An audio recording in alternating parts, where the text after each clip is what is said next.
If you like the video, make sure to like, subscribe, and comment. For more videos like this. What is the most scary story you know of, true or not? In Berlin, after World War II, money was short, supplies were tight, and it seemed like everyone was hungry. At that time, people were telling the tale of a young woman who saw a blind man picking his way through a crowd. The two started to talk. The man asked her for a favor. Could she deliver the letter to the address on the envelope? Well, it was on her way home, so she agreed. She started out to deliver the message when she turned around to see if there was anything else the blind man needed. But she spotted him hurrying through the crowd without his smoked glasses or white cane. She went to the police, who raided the address on the envelope, where they found heaps of human flesh for sale. And what was in the envelope? This is the last one I am sending you today. I read a story once about a guy who went hiking through some forests in Canada.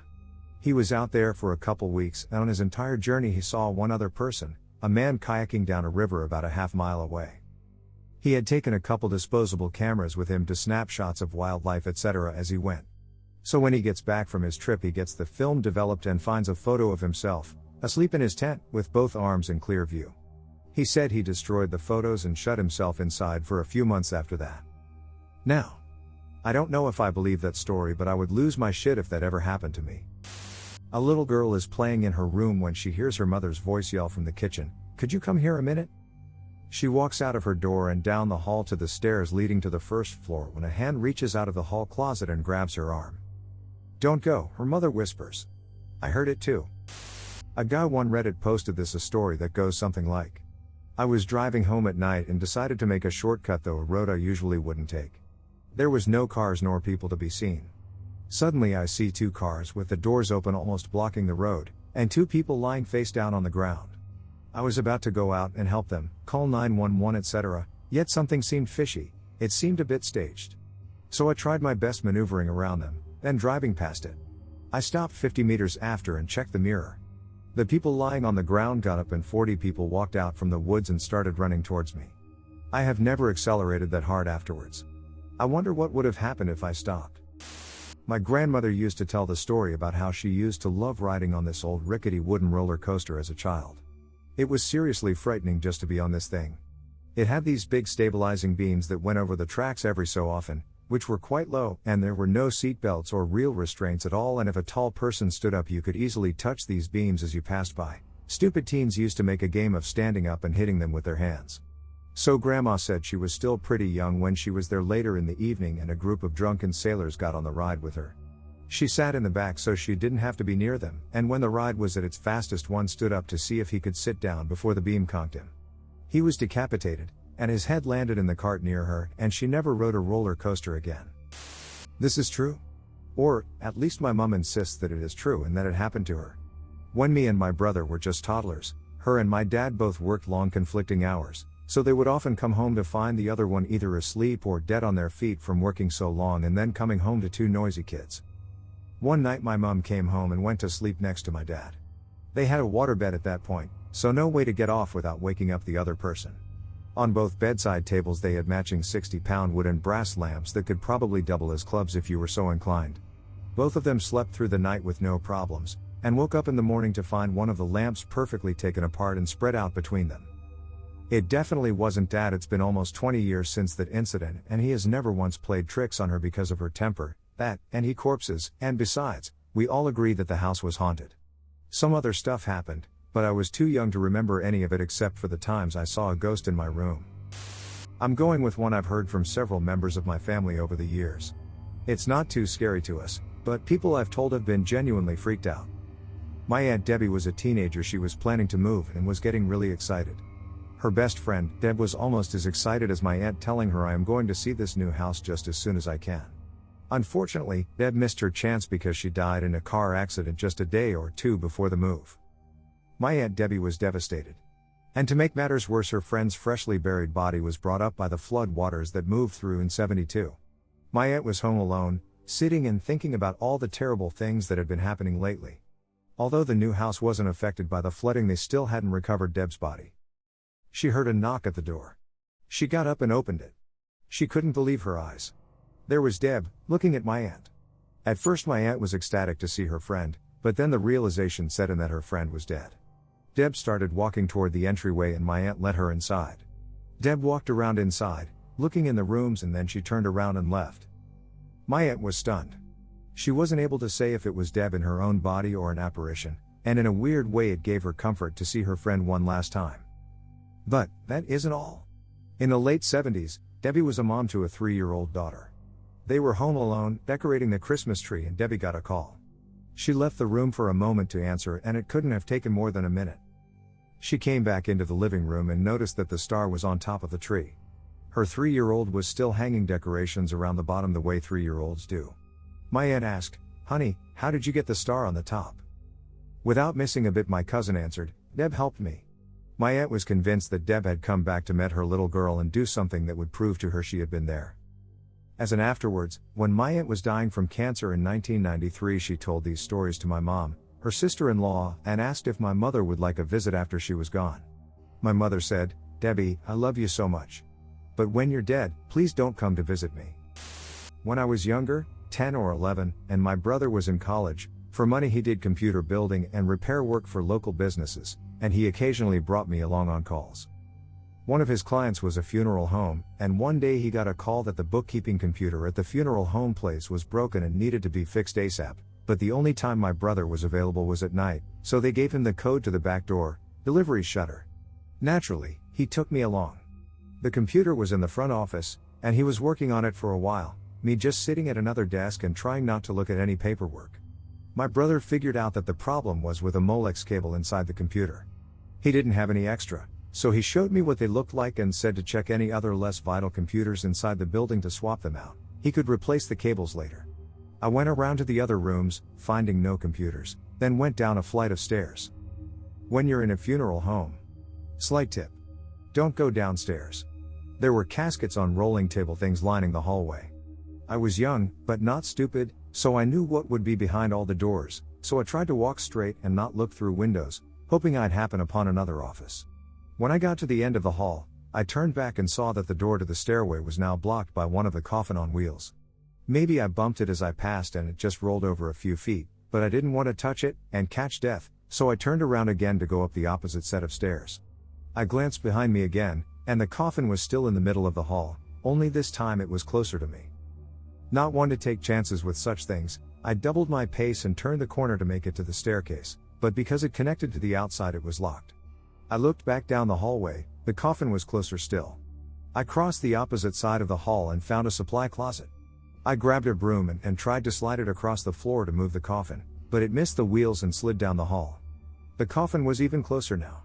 I grabbed a box of cleaning supplies and kicked it across the floor to block the coffin, but it rolled right past. I kept searching the closet. I could hear the wheels squeaking as it rolled closer. The only thing I could find in the closet was a small bottle of cold medicine. Not knowing what else to do, I drank it. And the coffin stopped. Don't know if this has already been posted on this thread or not, but here goes. A man went out hunting in the woods one day. He found very little to hunt, so he kept venturing deeper and deeper into the woods in the hope that he would find a decent-sized buck or something. It quickly began to get dark, and the man, realizing that he would not have time to get back to his truck before night set in, decided to find a place to sleep for the night. He found a small cabin maybe 8 by 12 beyond a dried-up creek. He set his rifle down on the porch and knocked on the door twice. No answer. He called out. No answer. He pushed open the door and reached for a light switch. He didn't find one, and it appeared that the cabin was not connected to the electrical grid. He slowly felt along the walls before coming to something that he believed to be a bed of some sort. He lay down on it and set his gun and hunting bag down next to him. As he lay there, reflecting on his day, he looked up and saw several portraits on the walls, all of people he didn't recognize, staring at him, and then turned over and went to sleep. The next morning he awoke to find that there were no portraits on the walls, only windows. Okay, a friend of mine told me this and I have no clue if it's true. That girl was babysitting for friends of her family. She was 19 years old at that time, and that kid was around 5, and the parents of the kid were gone for 2 days, so she was sleeping there for one night. The kid went to bed at 9 p.m. and after a few hours of TV she went to bed as well. She found it kinda odd to be sleeping at her workplace, and she didn't like that apartment. For example, there was a chair in the bedroom with a big clown on it and a few abstract paintings. Anyway, she went to bed, but she couldn't fall asleep because she heard this weird noise and she had no clue where it came from. She got up and checked if everything was okay. The kid seemed fine and everything else in the apartment was turned off that could have caused it. So she went into the bedroom and inspected everything, eventually came to the clown and then noticed that the noise came from it. Turns out what she heard was the noise of the clown breathing. She was kind of frozen for a moment and then immediately got the kid and called the police/parents. Police took him away and he didn't move a single bit and he sat there completely silent. That guy was a psychopath stalking her. A woman, college age, has one roommate. The roommate is gone and doing something. She hears the front door open and close, so she goes to greet her roommate. She gets to the door and nobody is there, but the light is turned on. She goes to turn the light off and hear a faint whisper in her ear that says, "We are afraid of the dark." Smaller one. You are by yourself. You are almost asleep and you hear a loud noise in your apartment, so you get up to check. You see nothing, so assume it is in your head or you were dreaming it. You go back to your room, shut the door and lay back down. Then you hear the doorknob to your room opening. Another small one. You are walking past your bathroom and the door is open. Your reflection in the mirror looks weird out of the corner of your eye and looks different. Really different. You turn your head to look and then it looks normal. The next morning you go to take a shower, and the steam in the bathroom is going good. The bathroom mirror looks like somebody wrote in the steam with their finger and it says, "I'm still here." I was at my friend's house, with another buddy, his parents were away for the night. We were in the kitchen eating and to the left was the hallway and at the end was his parents' room that had a small decorative glass by the side of the door. We were talking when all of us simultaneously looked to the door and all three of us saw a strange figure with its hands and the glass peeking through it. We immediately went to his room. We have never been so scared before. I'm literally shivering as I'm writing this frown. I can't remember all the details and I'm sure I have some of the information wrong. If anyone can point me in the right direction of the original, I would greatly appreciate it. A young Native American had been sent out chopping wood with his uncle. They arrived in the morning, and his uncle drove deep into the woods in a pickup. Miles away from the closest town, theirs, they started their work. Through the day, finding eligible trees for felling and collecting, they worked non-stop. By the end of the day, when all the wood was loaded, they started their long trip home. Exhausted from the work, the boy fell asleep. During the trip he woke up, facing his uncle with his head against the passenger side window. His uncle had a strange fixated look on his face, intently staring dead ahead. Then the boy heard a tap tap tap on the window he was leaning against. Assuming it was someone wanting to talk, a police officer or hitchhiker, he started to move round to look and his uncle burst out, "No. Don't turn around, don't you look." It was then he realized that his uncle hadn't stopped the truck. How could anyone have tapped on the glass? Then it happened again. Tap tap tap. His face dropped with horror as he looked at the speedometer and it showed 130 kilometers per hour. He looked at his uncle again and realized he was terrified, on the verge of tears. Tap tap tap. His uncle started muttering inaudibly and driving faster, pushing the engine to its limits. Tap tap tap. He couldn't remember when the tapping stopped, but all he remembers was how scared he felt. Years later, he asked his uncle about that night and what he had seen.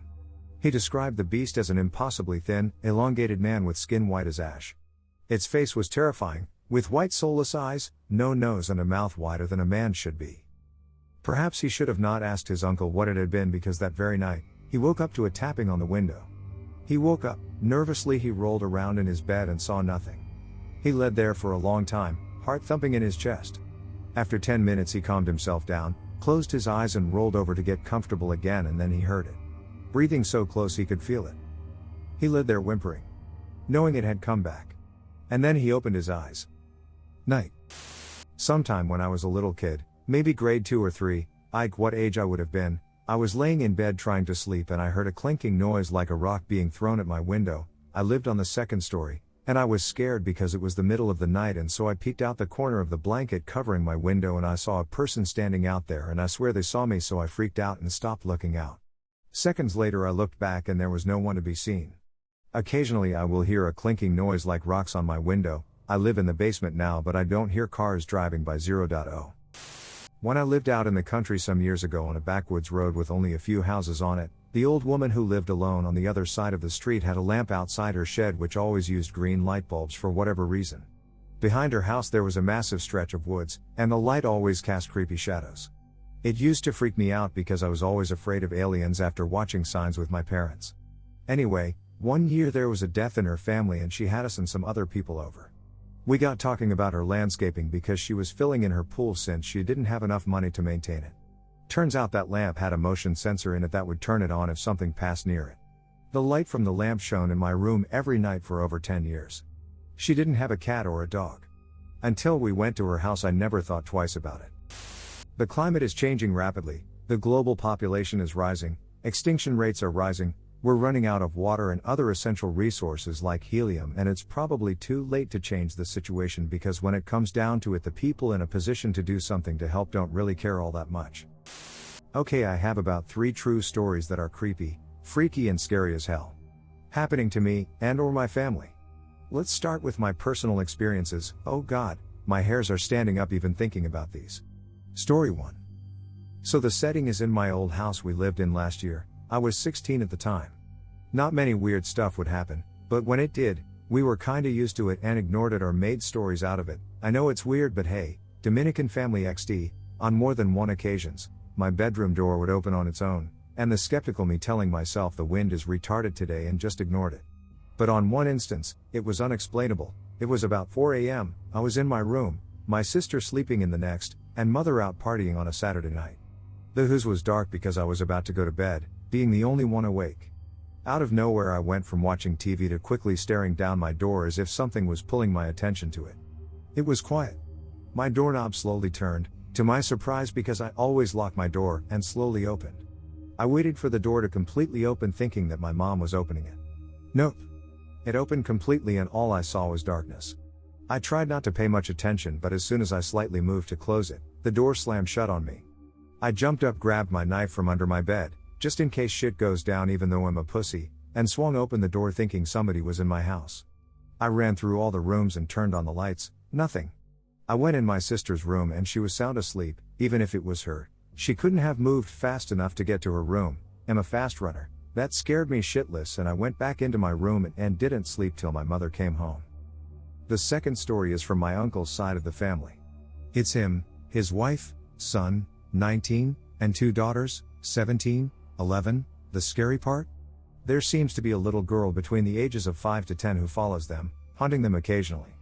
One night at my old house from the previous story, the wife got up at about 3 a.m. and went to the bathroom. In the hallway to the bathroom, she noticed a small girl just sitting in fetal position next to the bathroom door. Being half asleep, she paid no attention and went to the bathroom. She came out, and the girl was still there. She assumed it was her daughter, face was hidden by her hair, and asked if she was hungry or something. The girl didn't answer. She asked her to go back to sleep, no answer. The mom got mad and told her to go to bed when she wanted then, and continued back to my room. They were sleeping in my room. To her surprise, she found her husband and her daughter asleep on the bed. She looked back to the hallway where the girl was sitting. She was gone. Story 3. Another instance about this weird girl ghost is what happened to my cousin alone, and then my cousin and I in the living room of my old home, same home from previous, him alone. So he was in his home in New York, and went to bed. He in the middle of the night, only to have sleep paralysis. It was a scary experience, yes, but as he turned his head to the corner of his bed, he saw a girl, the girl.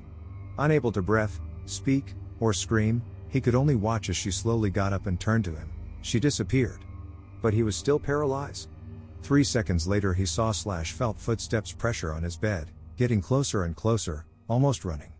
When the steps got to him, he shot up and gasped. Awoken in a pool of sweat, he went to sleep with his sister. Both of ours experience with this girl, so we were sleeping in my living room for all the bedrooms were full one night. We stayed up until like 4 a.m. We turned off the lights to sleep, and about 3 minutes later we heard it. We heard this scream/laugh from a small girl. We knew it wasn't his little sister. This sounded much younger. Also, it sounded like it was literally within 5 feet from both of us. As I heard it, I shot up and just stared into the darkness. I thought I was the only one who heard it until I flashed my cell phone light at my cousin. He was almost out of the couch just staring with me. We went to sleep without a second though. Story 4. This is perhaps one of the scariest. My uncle was sleeping in my room and cousin in the living room, me with my mother. Quick backstory: my uncle used to live on top of a seafood place in an apartment. He knew the lady who owned it. She's long deceased. He hated the smell of constant fish in his house. Back to the story: he was sleeping with his wife in my room. In the middle of the night, he was awoken by a phone call. He looked at the caller ID. It read Rosa, his wife's name, but his wife is right next to him. Correct. He figured somebody had her phone in another room, but quickly found her phone on the counter untouched. My confused uncle picked up the call, silence on the other end. He suddenly explained having this strong, and I mean strong fish smell all around him. He opened the window and went back to bed. The door gradually opened on its own and my uncle was frozen in shock as he saw this dark shadow person-shaped thing walk by slowly towards the kitchen. He didn't tell anybody about this, until the next afternoon, when my cousin who was sleeping in the living room, explained a tall, dark, shadowy human staring at him, standing in the corner of the kitchen. So there was this college girl who was staying on campus with her friend for the summer. They were both working on projects that needed overtime. One day, there was a campus security alert about some unknown man who was creeping around at night. While the girls knew to not be out late alone, it was unavoidable and a girl ended up staying late at her work one Thursday night. As she walked home, she felt the uneasy sensation that somebody was watching her. She tried to walk quickly through the main road and ignore the feeling of eyes on her. When she got home, she quickly locked the doors and tried to shake off that terrible feeling in her room. As she waited for sleep to come under her sheets, she began to hear a strange sound. Something sounded like it was just outside her door. She started to hear a scraping sound on her door. The doorknob jiggled as the constant scraping sound continued, like a knife being dragged across the door. She checked her smartphone to see that as usual, it was out of battery. Terrified, she tried to drown out the sounds by putting her head under her pillow. The sounds of the intruder continued for what seemed like an eternity until she soundly drifted off to sleep. In the morning, she carefully unlocked her door with trepidation. As she opened the door, she couldn't help but scream as she saw the lifeless body of her roommate, with a knife buried deep in the back of her head and the tips of her fingers worn down and bloody to the bone from scratching the door for help. This old woman is talking to her neighbor. They really don't know each other that much, but realize that they share some common interests. The neighbor asks the old woman about her husband and what he works with. Long workdays? The old woman is getting a little confused, saying that she really doesn't have a husband, nor have she ever had one. I live alone. The neighbor becomes silent with a wondering look on her face. I'm sorry. I just keep seeing this man entering the house at 1 a.m. every night and leaving 7 a.m. every morning. True story. I live in New Orleans, and people are routinely mugged and shot. Murder rate is very high. Anyhow, I'm walking to a meeting a few blocks from my house and I go by 3 kids hanging out on a street corner. Don't think anything of it, keep on walking. Then I hear them following me. Oh, I pick up the pace a bit. So do they. One yells, "Hey, you got a mobile phone?" I ignore this. I pulled out my pocket knife, adrenaline pumping. Turn a corner so I am momentarily out of sight of these 3 dudes who are clearly following me. I book it. So do they. I am now running flat out, blade in hand with oh shit going through my mind. These dudes are catching up, I can hear them running hard chasing me down. At this point I start screaming fire. Fire. Fire. Behind me I hear a panicked what the f. I keep running. I reach the building where people are at and stop. Nobody following me. I call 911. End of story is that the police scooped up one of the dudes who chased me and booked him for possession. I never found out if he'd a gun, but he was carrying. I really figured I came close to dying on that day. I'm in the process of getting a concealed carry permit. God bless the Second Amendment. Moral of story, if in doubt run away screaming loudly. Story from a haunted Liverpool book, but all accounts are supposed to be 100% real. So a woman is driving home from work one night very late. It's extremely dark and on her way she immediately notices a car following her. The car proceeds to flash the lights at her, get her to stop, so the woman, quite scared, drives as fast as she can home, and the whole way the car follows her, continuing to flash the lights and stay very close. The woman finally reaches home and runs into her garden screaming for her husband to come help her as the car follows her into her driveway and stops. Her husband comes running out the house as the driver of the unknown car gets out and explains he saw someone jump into the woman's car just before she drove off and he was trying to help her. Sure enough, the 2 men look into the woman's car and in the back, curled in a ball with a knife, is a man. They call the police and it turns out the guy was a local on the run and recently escaped from a mental institution where he was placed for slashing women's faces. A teenage girl was babysitting for a family friend of hers who happened to live on ranch with the closest house 5 acres away in all directions. The house had a large glass window next to the front door, allowing you to see if someone was walking up to the house or not. It gets pretty late, so she puts the kids to sleep and decides to do her homework in the kitchen. From the kitchen table you can see the window in the front of the house. After doing her homework for a while, she notices something in front of the house and looks up to see a man standing there, staring at her. She freaked out a bit but didn't want to do anything to startle the man into thinking he had been seen. She looks back up a few minutes later and he is gone and immediately runs to the phone to call the police. The police show up and search all over the outside of the house, but no one is there, or at least if they were, they had left. She asks them to search the inside of the house, and that's where they found a man, in one of the children's closets. Turns out when she saw him in the first place, he wasn't outside, and what she saw was a reflection of him staring at her from the hallway. I have a couple of ghost stories. This one is particularly creepy because it's not just a tale to scare children. My friend had a grandfather that died in their own home from a slow and horrible death. He was a chain smoker and had diabetes. My friend's mother took care of her dying father, but he was a shitty person, so they were kind of relieved by his death and just wanted to forget him. A few years later, my friend gained a little brother. One day, when her brother was 2 years old and just learned to speak, he started pointing at their water well and saying, "John. John. Smoke." Everyone was shocked. The name of his grandfather was John, and he used to sit on that same well to chill and smoke. They never told the boy about his grandfather or his smoking habits, not even his name. Once there was a beautiful young girl who lived in a small town just south of Farmersburg. Her parents had to go to town for a while, so they left their daughter home alone but protected by her dog, which was a very large collie. The parents told the girl to lock all the windows and doors after they had left. And at about 8 p.m. the parents went to town. So doing what she was told, the girl shut and locked every window and every door. But there was one window in the basement that would not close completely. Trying as best as she could, she finally got the window shut, but it would not lock. So she left the window and went back upstairs. But just to make sure that no one could get in, she put the deadbolt lock on the basement door. Then she sat down, had some dinner, and decided to go to sleep for the night. Settling down to sleep at about 12 o'clock, she snuggled up with the dog and fell asleep. But at one point, she suddenly woke up. She turned and looked at the clock. It was 2:30. She snuggled down again, wondering what had woken her, when she heard a noise. It was a dripping sound. She thought that she had left the water running, and now it was dripping into the drain of her sink. So thinking it was no big deal, she decided to go back to sleep. But she felt nervous, so she reached her hand over the edge of her bed, and let the dog lick her hand for reassurance that he would protect her. Again at about 3:45 she woke up hearing dripping. She was slightly angry now but went back to sleep anyway. Again she reached down and let the dog lick her hand. Then she fell back to sleep. At 6:52 the girl decided that she had had enough. She got up just in time to see her parents were pulling up to the house. Good, she thought. Now somebody can fix the sink, cause I know I didn't leave it running. She walked to the bathroom and there was the collie dog, skinned and hung up on the curtain rod. The noise she heard was its blood dripping into a puddle on the floor. The girl screamed and ran to her bedroom to get a weapon, in case someone was still in the house, and there on the floor, next to her bed, she saw a small note, written in blood, saying, "Humans can lick too, my beautiful. Now it is time for you to lock all the windows and doors." This letter is the only chain letter that is true. This did happen many years ago, and the man who killed the dog was never caught. If you delete this letter, you will suffer the same fate as the girl in the story did, years after the dog was killed. She was raped and killed in the same town and same house as the dog. I was born and raised in North Dakota. Back when I was in HS, a group of us would research murders that occurred out in the county. We would then go out to find the scenes and film the exploration at night. This was about 2 years before Blair Witch. It was something to do while we got wasted on shitty beer and teenage bullshit.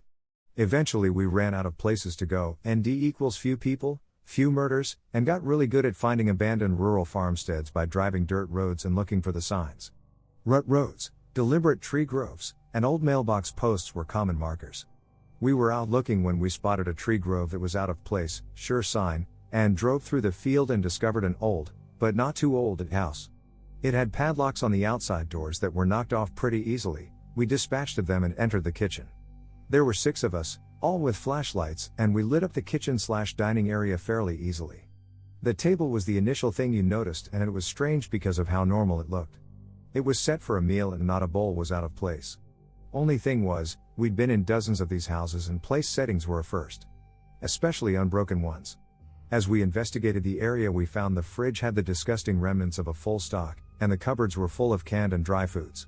This was also a first. One guy found mail on the counter from early June 1978 and another found a creepy-ass TV guide in the living room with UFOs on the cover. All the family photos were hanging up. Mom, Dad, bro and sis in their 1970s glory. Furniture was dusty, but in good condition. Closets were full. Everything was totally normal. Which was super abnormal. As we dug around the house, We all started to realize that this house had not been moved out of, it had been straight up abandoned. Imagine locking the door to your house and never coming back. That's the state this house was in.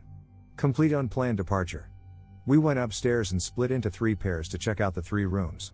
Ours was the closest and obviously it was the younger boy's room. I can't describe what it looked like too well because almost right away from the hall, we heard the most fucking terrifying scream I've ever had the misfortune of hearing.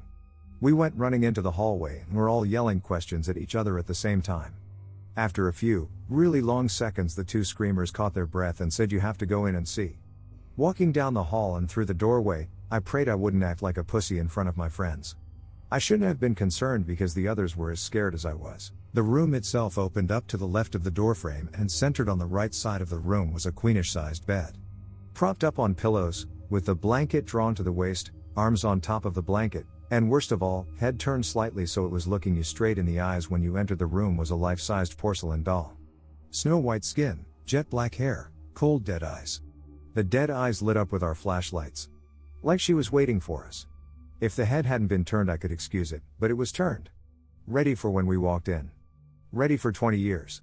Hasty fucking exits were made down the stairs and into the car. It was during the ride we started to get even more creeped out when we realized that even though the house had been abandoned, someone had taken the time to set up the goddamn doll. Not packing food, clothes, or family photos. Setting up the doll was one of the last things done in this house. We researched their names, but got nothing. No tragic car accident. No grisly massacre. No extended family. Just a tacky time capsule in the middle of nowhere. We found out that the county had taken possession of the land for non-payment of taxes, explaining the locks, but never tracked down any more information on what happened to them. Or why they left that thing doll. A few years back I rented an apartment from a friend of mine.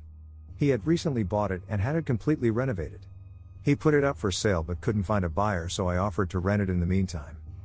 After moving in I realized there was something wrong with the lady next door. She was about 45 but looked much older. She would sit up all night listening to Christian radio shows and talking loudly to someone. It got to the point where I couldn't sleep, so I went over to her place and asked her to keep it down. She opened her door and I got a quick peek. Her walks all had crosses painted on them in different colors. And words like Jesus and angels scribbled everywhere. The windows were painted black, letting no light in at all. It was damp, yellow-stained 50-year-old carpets, dog shit and cockroaches everywhere. No dog though. I asked her to please keep it down. She just looked at me and shut the door. Then she turned up the radio even louder. The next night I had my GF staying over. I wake up in the middle of the night and see a shadow of a person next to the bed looking at us sleeping. I think I'm hallucinating as I usually do in the dark when I'm sleepy. But then the shadow starts talking.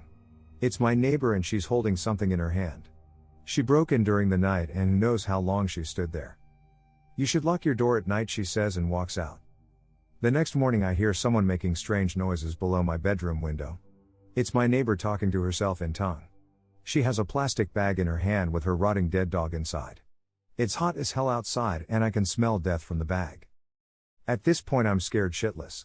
She's obviously very insane. I go upstairs and knock on another person's door and ask what the hell is going on. The guy is as scared as me. Apparently she broke into his apartment one evening as well while he was watching TV with his kids. He got up from the couch to get a snack only to find her behind the couch staring at him holding a power drill. Now I know what was in her hand. At this stage I'm basically pooping myself. I call the cops and they know all about her. Apparently she is a violent schizo and she hasn't taken her meds. But they can't force her or enter her apartment without her permission because she owns it. The only thing they can do is get her when she goes outside. I sit up for the next 2 days waiting for her to run out of cigarettes. When I hear her leave at 2 a.m. to go across the road to the 7-Eleven, I call the cops. They have 3 cars and a special van over in less than 2 minutes. They restrain her and throw her in the van and drive off to some institution, and in less than a minute it's like she was never there. I never see her again. Still have nightmares about her looking at me in my sleep. Well, now I can tell my story. This is the first of 2 instances. First, I was alone in the basement, playing GTA 4 with my friend on my PC. It gets to about 1 a.m. and we're having a blast, shooting RPGs and throwing grenades willy-nilly. Then I hear a sound that really doesn't fit with GTA. I figure it's not coming from my headset, so I take it off. The sound that's being made is coming from an old music box that we have. The last time it was used was probably 10 years ago. And this thing is just full on blaring its song. I start chanting no no no no no and book it upstairs, leaving my friend on Skype pretty confused. My mom and dad are coming down from their room, my dad equipped with a baseball bat. As you can imagine, it was hard to explain to them that it was not an intruder. My second instance was in the same basement. Now, my basement has a main area where most of our furnishings are, and a satellite room off of that. Then, there's the unfinished part of the basement where I'm sure the spirits dwell, but I digress. I'll post pics of the basement if this gets popular. Anyway, this time I'm playing GTA 4 again with the same friend. It's about 1 AM again, and we decide to call it a night. I'm browsing Reddit while I cool down from video games with my headset off to let my ears take a break. It's at that point that I hear da read with two little girl voices, from the bowels of the unfinished part of the basement. Now, it's pitch black around me except for my island of salvation at my computer. At this point, I'm just so fucking done with ghosts that I say, fuck it, fine, have the basement and go upstairs and go to bed. There are a couple more instances of spooky ghosts, but they're not as scary as these two.